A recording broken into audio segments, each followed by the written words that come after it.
धीरे धीरे गांव की छत पर छू रही थी। हवा में मिट्टी और आम के फूलों की मिली जुली खुशबू थी। इसी गांव के एक कोने में रहती थी चंपा, पूरे गांव में मशहूर अपनी चटोरी जुबान और नटखट स्वभाव के लिए। जहां बाकी लड़कियां गुड़िया बच्चे खेलती, वहां चंपा खेतों में आम तोड़ती, पकौड़े तलवाती और किसी के घर की रसोई से खुशबू उठे तो झट दौड़ जाती। माई, क्या बना रहे हो, जरा चखवा दो ना। अरे चंपा, तू तो पक्की चटोरी है रे। शादी के बाद ससुराल में तेरे जैसे को कौन संभालेगा। अरे माई, जिस घर में जाऊंगी वहाँ का सारा स्वाद ही बदल दूंगी। बस एक बार चौका संभाल लूं, फिर देखना। कुछ महीनों बाद उसकी शादी तय हो गई थी रामू से, गांव के ही एक गरीब घर का सीधा साधा लड़का। रामू खेत में मजदूरी करता था और उसके घर में बस बूढ़ी अम्मा और एक छोटी बहन गुड़िया थी। चंपा की सहेलियां छेड़ने लगी। चंपा, अब तू ससुराल में जाकर भी ऐसे ही सबकी थाली में झांकती रहेगी। अरे, अब मैं ससुराल की रानी बनूंगी। सब मेरे हाथ का खाना खाएंगे और बोलेंगे हमारी बहू तो हाथों की जादूगर है। चंपा की शादी हुई। उसके चेहरे पर मासूम मुस्कान थी, पर अंदर का जोश भी किसी से छिपा नहीं था। रामू साधारण कपड़ों में थोड़ा झेंपता हुआ बैठा था।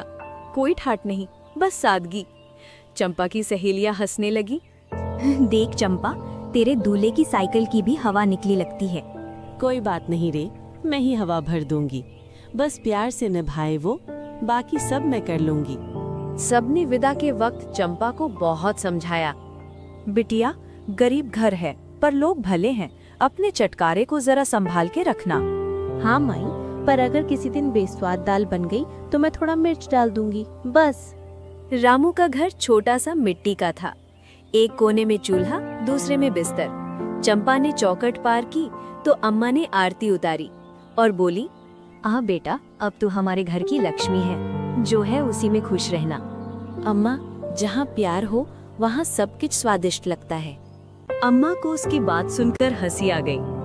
अरे वाह बहू, तू तो बातों में भी नमक डाल देती है। शाम को पहली बार चंपा ने रसोई संभाली। घर में बस एक मुट्ठी चावल, थोड़ा सा आटा और कुछ सब्जियां थी। रामू ने संकोच में कहा, आज बस सादी खिचड़ी बना ले, घर में ज्यादा कुछ नहीं है। अरे रामू जी, स्वाद ज्यादा चीजों से नहीं, मन से बनता है। देखना, ऐसी खिचड़ी बनाऊंगी कि उंगलियां चाटते रह जाओगे। वो चूल्हे के पास बैठी, थोड़ा तेल डाला, प्याज तले, फिर दाल चावल और हल्का सा हींग डाला। सुगंध पूरे घर में फैल गई। भाभी, ये तो बहुत अच्छा महक रहा है। कहा था ना, बहू आई है तो खुशबू भी साथ लाई है। रात को जब सब सो गए, चंपा और रामू बैठे थे। तू तो सबको हंसा देती है, लेकिन ये गरीबी, डर नहीं लगता? गरीबी से नहीं डरती रामू जी, बस बेरुखी से डरती हूँ। अगर पति का साथ हो तो मिट्टी भी महक उठेगी। तू तो सच में अलग निकली चंपा। और आप भी वैसे ही निकले जैसे चाहती थी, सच्चे और मीठे। अगले दिन गांव की औरतें आईं। नई बहू कैसी है? सुनते हैं बहुत बातूनी है। बातूनी तो है, पर काम में तेज भी है। चंपा हंसते हुए सबके लिए गुड़ और पानी ले आई। एक औरत ने पूछा, बहू, तेरे मायके में क्या क्या पकता था? अरे माई, जो भी पकता था मैं सबकी थाली में झांक के देख लेती थी, फिर थोड़ा स्वाद बढ़ा देती थी। सब हंस पड़ी। शाम को चंपा ने नया प्रयोग किया। थोड़ा सा बेसन लिया, कुछ प्याज और मिट्टी के चूल्हे पर छोटे छोटे पकौड़े बना दिए। पूरा घर महक गया। भाभी, ऐसे पकौड़े तो हमने कभी नहीं खाए। तो अब से हर हफ्ते खाओगी। स्वाद में गरीबी का क्या काम। चंपा, तू जो भी पकाती है उसमें जादू होता है। क्योंकि उसमें थोड़ा प्यार, थोड़ा मसाला और बहुत सारा मैं होता है। सुबह का वक्त था।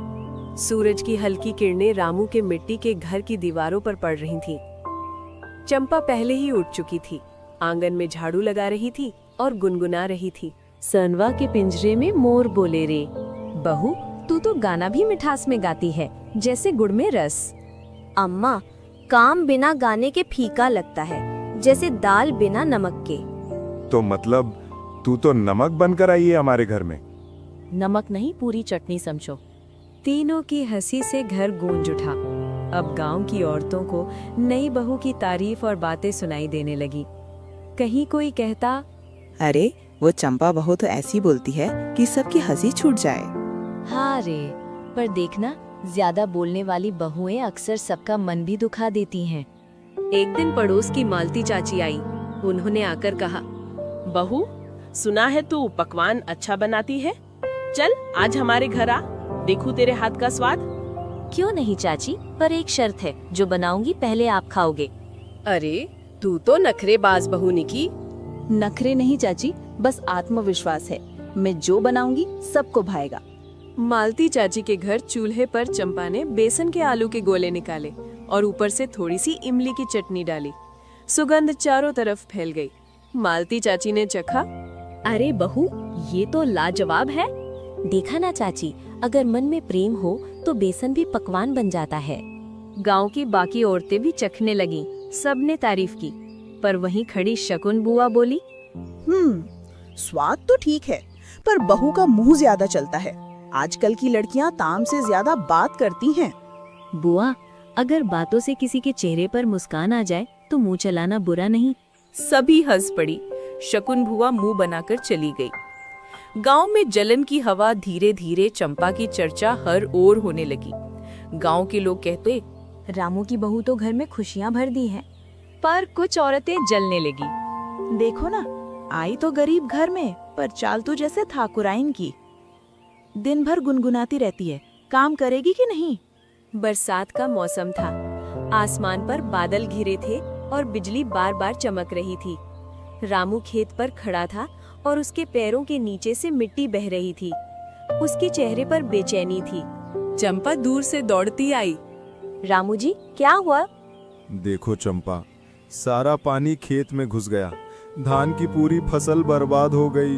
अरे रामू जी, फसल तो फिर से उग सकती है, पर हिम्मत अगर सूख गई तो कुछ नहीं बचेगा। अब क्या करेंगे चंपा, घर में दाना नहीं बचा, खेत डूब गया। हमारे हाथ अभी सूखे नहीं है रामू जी। जब तक मेहनत बाकी है तब तक उम्मीद जिंदा है। रात को चूल्हे के पास बैठी चंपा ने अम्मा से कहा, अम्मा, खेत तो डूब गया, पर घर के पीछे का जो आंगन है ना, वहाँ थोड़ी जमीन तो सूखी है। हाँ बेटा, पर उसमें क्या होगा? सब्जियां उगाएंगे, लौकी, भिंडी, टमाटर। थोड़ी जगह है, थोड़ा भरोसा भी। इतनी सी जमीन में क्या उग जाएगा? आपने सुना नहीं रामू जी, बीज छोटा होता है पर पेड़ बड़ा होता है। पर हमें सब्जी की खेती का इतना ज्ञान नहीं। ज्ञान नहीं, जरूरत है, और जरूरत सबसे बड़ा गुरु होती है। कर ले बहू, तेरे मन में जो जोश है वो शायद भगवान का इशारा हो। अगले दिन से चंपा और रामू दोनों सुबह सुबह मिट्टी खोदने लगे। चंपा ने गोबर की खाद डाली, पुराने टमाटरों के बीज निकाले और मिट्टी में गाड़ दिए। वो गुनगुनाती जा रही थी। मेहनत से मिट्टी भी सोना बन जाती है। तू तो गाना गाते हुए काम करती है, थकती नहीं। काम में मन लगा हो तो थकान भी आराम बन जाती है। कुछ दिनों में आंगन हरा भरा हो गया। छोटे छोटे पौधे उगने लगे। टमाटर के फूल, भिंडी की लताएं और लौकी की बेलें। अरे बहू, ये तो जैसे पूरा बगिया बना दिया तूने। अम्मा, जब मन में हरा रंग हो तो मिट्टी भी रंगीन लगने लगती है। 3 हफ्ते बाद टमाटर लाल हुए, कुछ भिंडी तोड़ने लायक हो गई। चंपा ने सब इकट्ठा किया और रामू को टोकरी थमाई। रामू जी, चलिए, आज से हमारा नया व्यापार शुरू होता है। इतनी थोड़ी सब्जी में क्या मिलेगा? कमाई नहीं, शुरुआत बड़ी होती है। चलिए, बाजार में मुस्कान भी साथ ले चलिए। रामू गांव के हाट पहुंचा। लोग उसके सब्जी के ठेले को देखकर बोले, अरे रामू, तू भी बेचने लगा? हाँ भैया, घर की उगाई है, अपनी बीवी के हाथों की मेहनत। इतने ताजे टमाटर तो किसी के खेत में भी नहीं देखे। क्योंकि इन्हें उगाया है मेरे घर की लक्ष्मी ने। लोगों ने धीरे धीरे खरीदना शुरू किया। पहले दिन थोड़ी ही सब्जी बिकी, पर सबकी तारीफ मिली। रामू घर लौटा और बोला, चंपा, तू सही थी, लोग ताजेपन का स्वाद पहचानते हैं। अब अगले हफ्ते ज्यादा सब्जी तोड़ेंगे। कुछ ही हफ्तों में पौधे खूब फल देने लगे। हर सुबह रामू और चंपा आंगन से टोकरी भरकर निकलते। कभी भिंडी, कभी टमाटर, कभी लौकी। घर खुशबू से महकने लगा। अम्मा बोली, बहू, अब तो हमारे घर में हरियाली ही हरियाली है। अम्मा, देखिए ना, ये मिट्टी हमसे कह रही है, धन्यवाद, तुमने मुझसे उम्मीद रखी। अब लोग मुझसे सब्जी मांगने आते हैं। पहले जो कहते थे कि ये गरीब है, अब बोलते हैं रामू के घर की सब्जी सबसे बढ़िया है। एक दिन हाट में सब्जियां इतनी बिकी कि रामू के पास नोटों की गड्डी हो गई। वो घर लौटा और चंपा के हाथ में पैसे रख दिए। ये लो चंपा, तेरी मेहनत का फल। मेहनत का फल नहीं रामू जी, ये तो हमारी मिट्टी का आशीर्वाद है। अब तो लग रहा है तू बहू नहीं, लक्ष्मी अवतार है। अब तो हम और भी सब्जी लगाएंगे और शायद छोटा सा ठेला भी खरीद लें। भाभी, अब तो आप जैसे अच्छे कपड़े पहनती हैं वैसे ही हमें भी सिलवा दो। अरे हाँ, अब घर में खुशहाली आई है तो रंग भी बदलेंगे, फीके नहीं चमकदार। एक दिन चंपा ने मेथी के पराठे, टमाटर की चटनी और लौकी की सब्जी बनाई। अम्मा ने खाते हुए कहा, अरे वाह बहू, ये तो रानी के लायक खाना है। और हाँ, मेरी बहू चटोरी के साथ साथ बहुत बुद्धिमान है। तूने हमारे घर की परिस्थिति ही बदल दी मेरी बेटी। अब तो लगता है जैसे हमारा घर गरीबों का नहीं, मेहनती लोगों का महल है। गरीबी बुराई नहीं रामू जी, आलस बुराई है। जिसने काम करना सीख लिया वो कभी खाली पेट नहीं सोता। अब गांव के लोग भी चंपा के आंगन की खेती देखने आने लगे। शकुन बुआ भी आई, वही जो पहले उसका मजाक उड़ाती थी। बोली, बहू, तूने तो सच में चमत्कार कर दिया। हम तो सोचते थे तू बस बोलती है, पर तूने कर दिखाया। बुआ, बोलना आसान होता है, पर जब बोल में भरोसा हो तो वो कर्म बन जाता है। चंपा, अब तू बाकी औरतों को भी ये खेती सिखा, गांव की और औरतें भी आत्मनिर्भर बने। जरूर मुखिया जी, अब हर आंगन में हरियाली उगेगी। शाम ढल रही थी। चंपा बैठी टोकरी में सब्जियां सजा रही थी। रामू आया, उसके पास बैठ गया। चंपा, जब तू इस घर में आई थी हमारे पास कुछ नहीं था। आज हमारे पास मेहनत का सुख है। रामू जी, सुख चीजों से नहीं आता, साथ से आता है। आपने साथ दिया, मिट्टी ने साथ दिया, अब घर में खुशबू बस गई है। और उस खुशबू का नाम है चंपा। अब ये चंपा हर घर में खिलेगी, मिट्टी की, मेहनत की और मुस्कान की। जिस घर की बहू हिम्मत वाली हो, वहाँ मिट्टी भी रोटी बन जाती है और पसीना वरदान। चंपा ने साबित किया कि गरीबी किस्मत नहीं, मेहनत की परीक्षा होती है। वो न सिर्फ अपने घर की बल्कि पूरे गांव की प्रेरणा बन गई। अब हर घर के आंगन में सब्जियां उगती और हर रसोई में खुशबू बसती। बरसात खत्म हो चुकी थी। आसमान नीला था, खेतों में हरियाली फैली हुई थी। चंपा और रामू की सब्जियों का व्यापार अब पूरे इलाके में नाम कमा चुका था। हर हफ्ते लोग कहते, रामू चंपा की सब्जी सबसे ताजी, सबसे स्वादिष्ट होती है। चंपा, तूने तो हमारे घर को पूरा बदल दिया। अब लोग हमें सब्जी वाले रामू नहीं, किसान रामू कहते हैं। नाम बदलना आसान नहीं होता रामू जी, जब तक इंसान खुद को नहीं बदलता। एक दिन शाम को चंपा आंगन में बैठी हिसाब लिख रही थी। रामू बोला, इतने पैसे आप क्या करेगी? ट्रैक्टर खरीदेंगे। रामू जी, ट्रैक्टर? वो तो बड़े बड़े किसान रखते हैं। अब हम भी बड़े बनेंगे रामू जी, मेहनत से, ना कि शान से। जब तक दूसरों से खेत जोतवाएंगे, मुनाफा अधूरा रहेगा। अब अपने खेत की मिट्टी खुद पलटेंगे।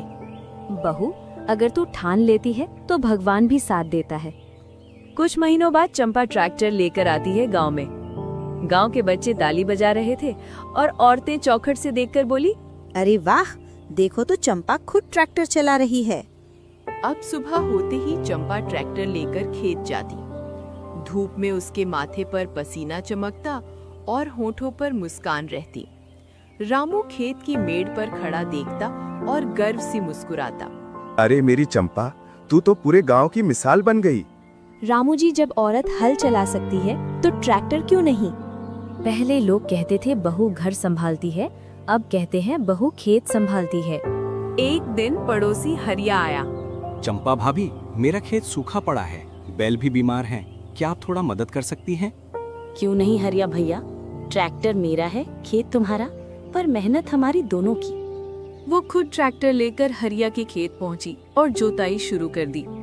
हरिया की पत्नी आंसू पोंछते हुए बोली, भाभी, आप जैसी औरत भगवान ही भेजता है। नहीं भाभी, भगवान सबको हाथ देता है, बस मेहनत से उन्हें काम में लाना पड़ता है। धीरे धीरे चंपा सबकी मदद करने लगी। किसी की फसल बोती, किसी की जुताई करती और बदले में पैसे कम ही लेती। गांव की और औरतें थी अब खेतों में उतरने लगी। कोई सब्जी उगाने लगी, कोई पशुपालन करने लगी और सब कहती, हम भी चंपा जैसी बनना चाहती है।